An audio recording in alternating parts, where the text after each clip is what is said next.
Hello students, I am doctor N K Yadav.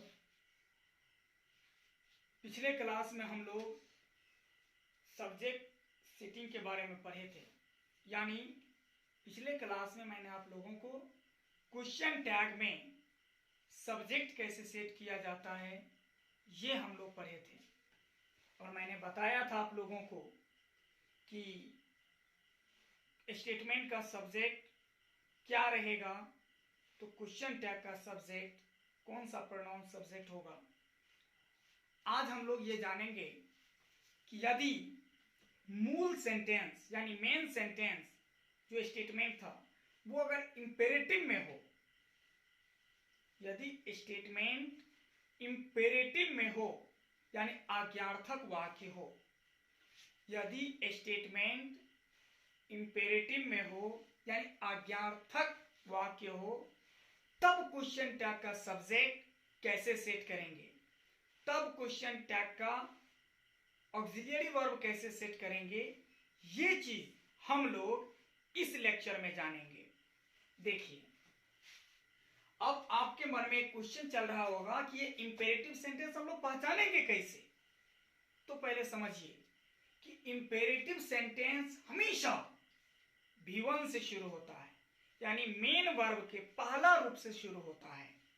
तो आप समझ जाएंगे कि इंपेरेटिव है। जैसे देखिए, यदि इंपेरेटिव सेंटेंस रहेगा, इंपेरेटिव सेंटेंस रहेगा, तब इसमें यदि क्वेश्चन टैग हमें देता है भरने के लिए, तो ऑक्सिलियरी वर्ब कैसे भरेंगे, अफर्मेशन नेगेशन कैसे सेट करेंगे और सब्जेक्ट कैसे सेट करेंगे। देखिए, सबसे पहले मैं बताता हूं कि इंपेरेटिव सेंटेंस पहचानेंगे कैसे। तो इंपेरेटिव सेंटेंस हमेशा V1 से शुरू होता है और O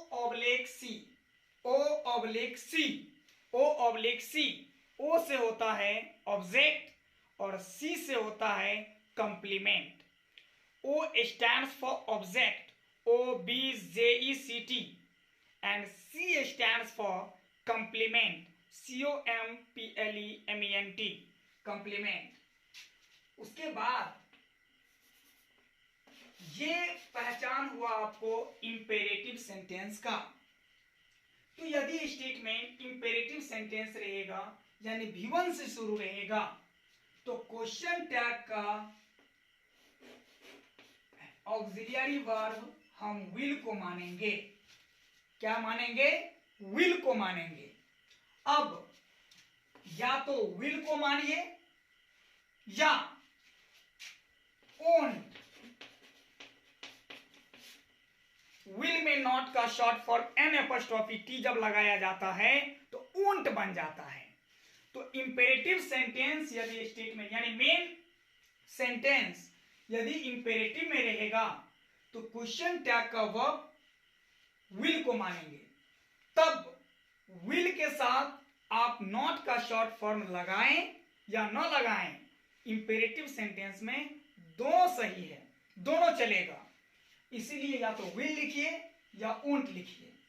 एक बात याद रखिए, इंपेरेटिव सेंटेंस जब भी मेन सेंटेंस यानी मूल वाक्य जब भी इंपेरेटिव में रहेगा, तो क्वेश्चन टैग का सब्जेक्ट हमेशा यू होगा।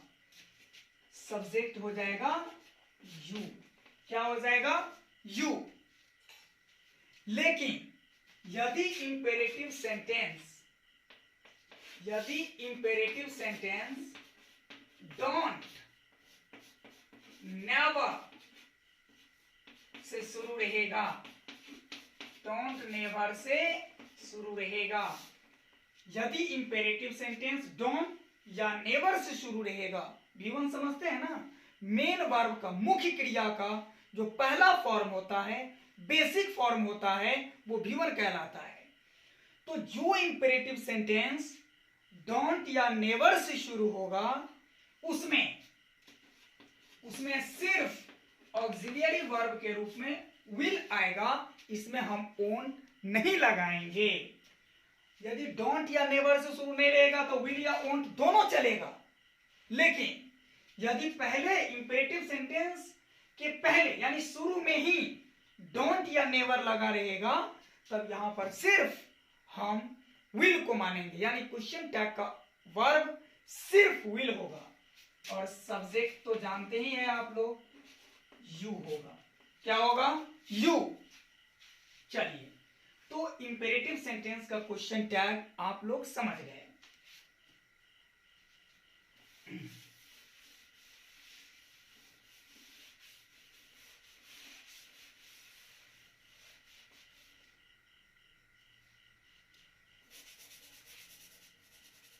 अब देखिए, यदि मेन सेंटेंस यानी मूल वाक्य इंपेरेटिव में रहेगा, इंपेरेटिव में रहेगा और उससे डांट, फटकार या धमकी का बोध होता हो। मेन सेंटेंस इंपेरेटिव में रहेगा और इससे डांट, फटकार, डांट, फटकार, डांट, फटकार या धमकी का बोध होता हो, तब क्वेश्चन टैग का सब्जेक्ट कैन को माना जाता है। किसको माना जाता है? कैन को। तब इसमें कैंट लगेगा और सब्जेक्ट यू ही होगा, सब्जेक्ट यू ही होगा। ये हो गया धमकी, और स्कोल्डिंग मतलब होता है डांट, फटकार। फिर से समझिए, यदि मेन सेंटेंस यानी मूल वाक्य इंपेरेटिव में हो और उससे डांट, फटकार या धमकी का बोध होता हो, तब उस स्थिति में क्वेश्चन टैग का वर्ब कैन को मानेंगे। किसको मानेंगे? कैन को। और सब्जेक्ट तो यू ही होगा, सब्जेक्ट यू ही होगा। चलिए, जैसे देखिए,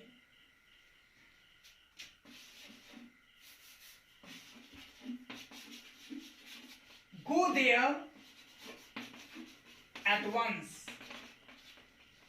गो देयर एट वंस, वहां तुरंत जाओ। तो डांट रहे हैं ना, तो यहां पर क्या मानेंगे? कैन। क्या मानेंगे? कैन। लेकिन यही यदि आप किसी को कहते हैं come here, come here,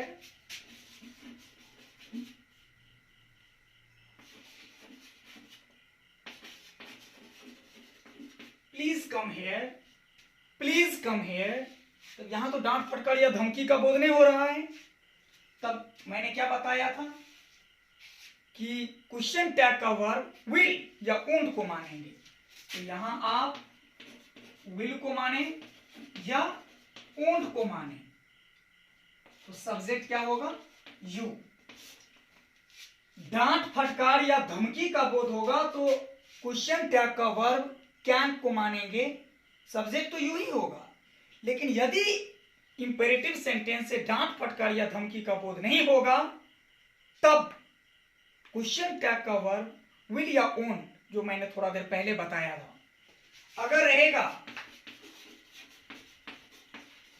break your mouth, break your mouth, मुंह फोड़ देंगे, यानी तुम्हारा मुंह फोड़ देंगे, ब्रेक योर माउथ। इसका मतलब क्या हुआ? धमकी दे रहे हैं आप। तो क्वेश्चन टैग का वर्ब किसको मानेंगे? कैन को। और सब्जेक्ट क्या होगा? यू। चलिए आगे,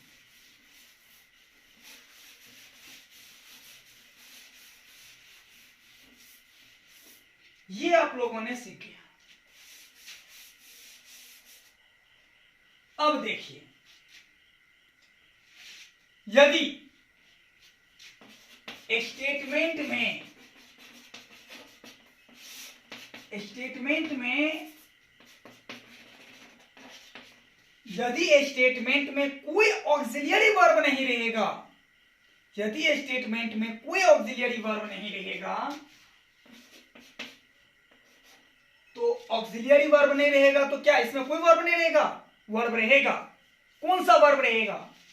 तो या तो क्रिया का पहला रूप रहेगा या क्रिया का पांचवा रूप रहेगा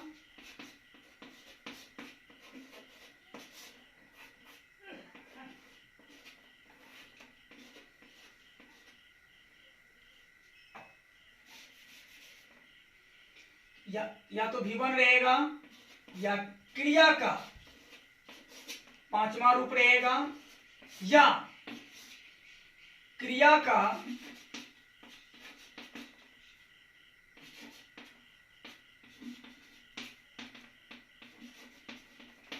दूसरा रूप रहेगा। ऑक्सिलियरी वर्ब तो नहीं रहेगा,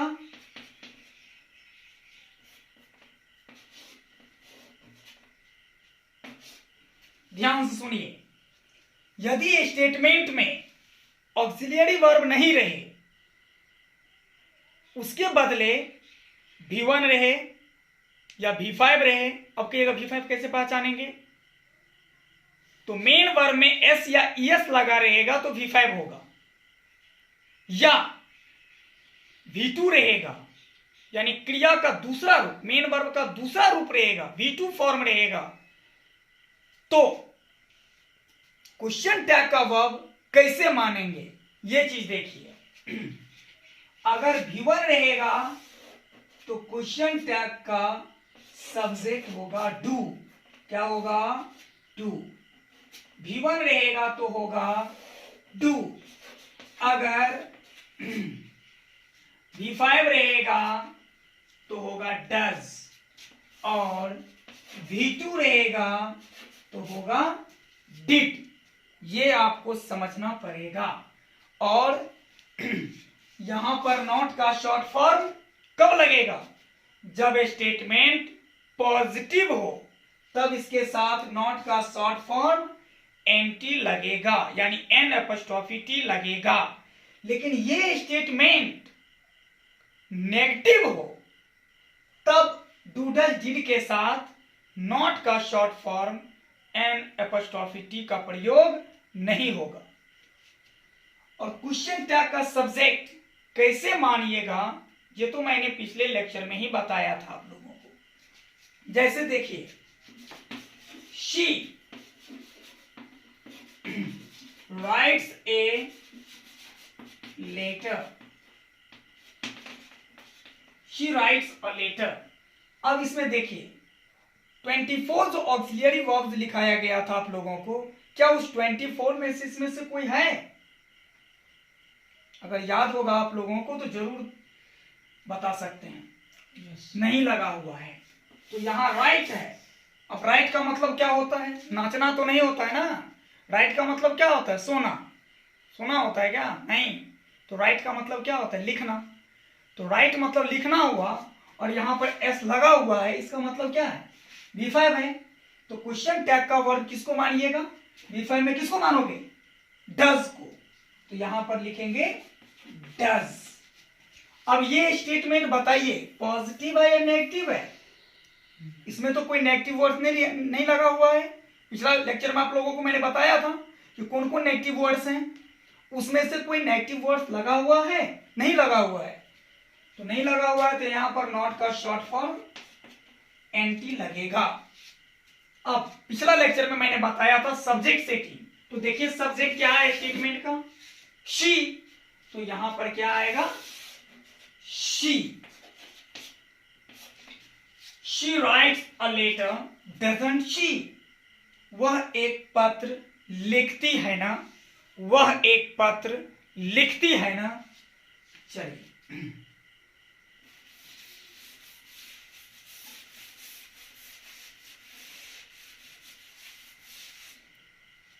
हाँ एक चीज और याद,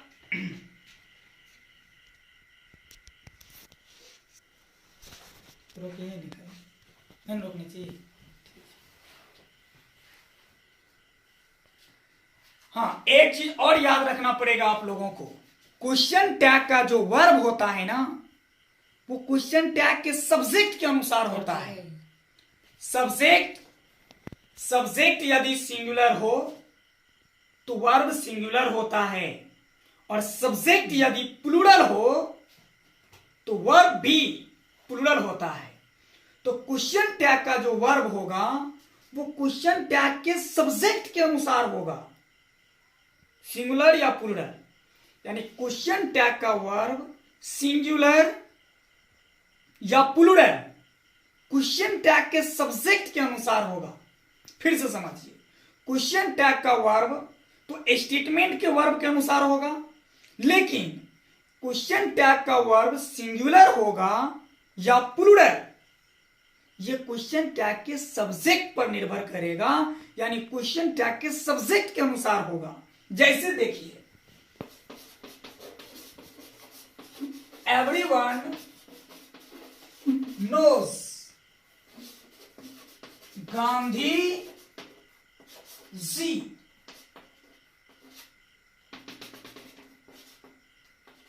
एवरीवन नोज गांधी जी। तो एवरीवन नोज गांधी जी, बताइए ये स्टेटमेंट पॉजिटिव है या नेगेटिव है? ये स्टेटमेंट पॉजिटिव है या नेगेटिव है? नेगेटिव वर्ड्स लिखाया गया था आप लोगों को पिछले लेक्चर में, बताइए क्या इसमें कोई नेगेटिव वर्ड्स लगा हुआ है? नहीं लगा हुआ है। तो नहीं लगा हुआ है तो क्या है? नो। नो का मतलब होता है जानना, नो का मतलब होता है जानना, और नो में लगा हुआ है एस, इसका मतलब हो गया ये V5 है। क्या है ये? V5 है।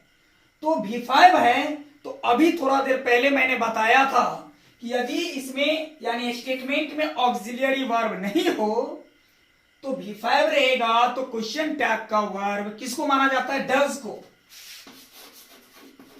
डज को माना जाता है। लेकिन बताइए ये पॉजिटिव स्टेटमेंट है तो डज के साथ क्या लगेगा? एनटी, यानी नॉट का शॉर्ट फॉर्म N''T। और पिछले क्लास में मैंने आप लोगों को यह भी बताया था कि यदि मूल सेंटेंस यानी स्टेटमेंट का subject everybody, somebody, anybody, nobody, everyone, someone, anyone, known हो तो क्वेश्चन टैग का सब्जेक्ट दे को माना जाता है। दे। क्लियर हो गया? अब बताइए क्या ये सही है? ये क्वेश्चन टैग सही है? गलत है, क्योंकि थोड़ा ही देर पहले मैंने आपको बताया था कि क्वेश्चन टैग का वर्ब स्टेटमेंट के वर्ब के अनुसार आता है, लेकिन क्वेश्चन टैग का जो वर्ब है वो सिंगुलर होगा या प्लूरल, ये निर्भर करता है क्वेश्चन टैग के सब्जेक्ट पर, न कि स्टेटमेंट के वर्ब पर। देखिए यहां V5 था तो डज लग गया, पॉजिटिव में था तो नॉट का शॉर्ट फॉर्म N''T लग गया, लेकिन एवरीवन सब्जेक्ट था तो क्वेश्चन टैग का सब्जेक्ट क्या हो गया? दे। तो दे प्लूरल है, दे का मतलब होता है वे लोग, तो ये प्लूरल है, तो प्लूरल है तो डज नहीं ना लगेगा, डज तो सिंगुलर है। जिस वर्ब में एस या एस लगा हो समानतः उसे V5 माना जाता है और वो सिंगुलर होता है। फिर से समझिए, समानतः जिस वर्ब में यानी जिस वर्ब के अंत में एस या ईएस लगा हो उसे समानतः सिंगुलर माना जाता है, और वो हमेशा सिंगुलर ही होता है, समझिए। लेकिन यहां दे तो प्लूरल है ना, तो ये प्लूरल है तो ये सिंगुलर ये होगा या प्लूरल, ये तो निर्भर करेगा इस पर। तो ये क्या हो गया? गलत। इनके अनुसार क्या आएगा? डोंट। क्या आएगा? डोंट। अगला देखिए, no one knows Nitish. No one knows Nitish, Nitish को कोई नहीं जानता है।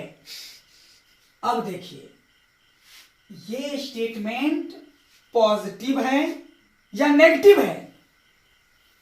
तो नेगेटिव है। कैसे? नो वन लगा हुआ है। नेगेटिव वर्ड्स में आप लोगों को मैंने बताया था, तो नो वन इसका मतलब ये नेगेटिव हो गया। तो नेगेटिव हुआ, यहां पर नोज लगा हुआ है तो डस होगा, लेकिन नॉट का शॉर्ट फॉर्म इसमें नहीं आएगा क्योंकि इस स्टेटमेंट में पहले से नेगेटिव वर्ड लगा हुआ है। तो नो वन सब्जेक्ट है, तो पिछले क्लास में मैंने बताया था कि नो वन स्टेटमेंट का सब्जेक्ट हो तो क्वेश्चन टैग का सब्जेक्ट दे होता है। तो दे प्लूरल है, वे लोग प्लूरल है, तो यहां भी प्लूरल वर्ब आएगा, यानी दे के अनुसार क्या आएगा?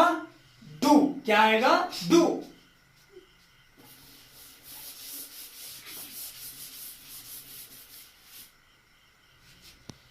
अगला देखिए, everyone has helped मनीष। अब इसमें देखिए ये जो स्टेटमेंट है ये पॉजिटिव है या नेगेटिव है? देखिए क्या कोई नेगेटिव वर्ड लगा हुआ है इसमें? याद है? नहीं लगा हुआ है। तो नहीं लगा हुआ है तो सबसे पहले हम लोग क्या सेट करेंगे? हेल्पिंग वर्ब यानी ऑक्सिलियरी वर्ब। इसमें ऑक्सिलियरी वर्ब कहां है? हैज। तो यहां क्या लग गया? हैज। नेगेटिव वर्ड नहीं लगा हुआ है यानी स्टेटमेंट पॉजिटिव है, तो क्वेश्चन टैग नेगेटिव होगा, तो यहां नॉट का शॉर्ट फॉर्म लगेगा एन अपॉस्ट्रोफी टी, और क्वेश्चन टैग का सब्जेक्ट दे होगा क्योंकि यहां सब्जेक्ट है एवरीवन। क्या है? एवरीवन। तो अब ये दे प्लूरल है ना, तो हैज तो लगेगा नहीं, क्योंकि मैंने बताया था कि जिस वर्ब के अंत में एस या एस लगा रहेगा वो सिंगुलर होगा। तो ये सिंगुलर हो गया, ये प्लूरल है, तो गलत हो गया। तो इनके अनुसार क्या होना चाहिए?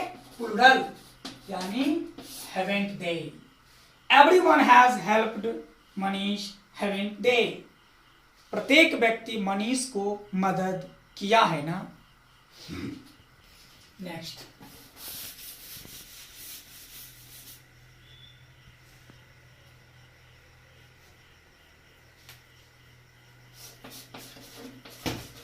no one has hurt Vikash. No one has hurt Vikash. Vikash को कोई चोट नहीं पहुंचाया है।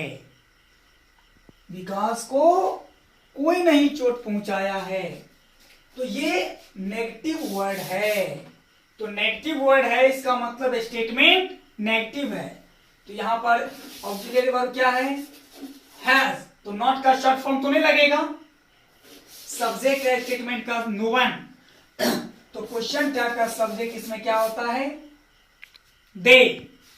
तो यहां हैज सिंगुलर हो गया क्योंकि वर्ब में एस लग गया। जब ये वर्ब में एस या एस लगता है तो वो सिंगुलर हो जाता है। तो इनके अनुसार तो गलत हो गया क्योंकि दे प्लूरल है। तो हैज का प्लूरल क्या होता है? Have. No one has hurt Vikash have they. Vikash को कोई चोट नहीं पहुंचाया है ना। विकास को कोई नहीं चोट पहुंचाया है ना। विकास को कोई चोट नहीं पहुंचाया है ना।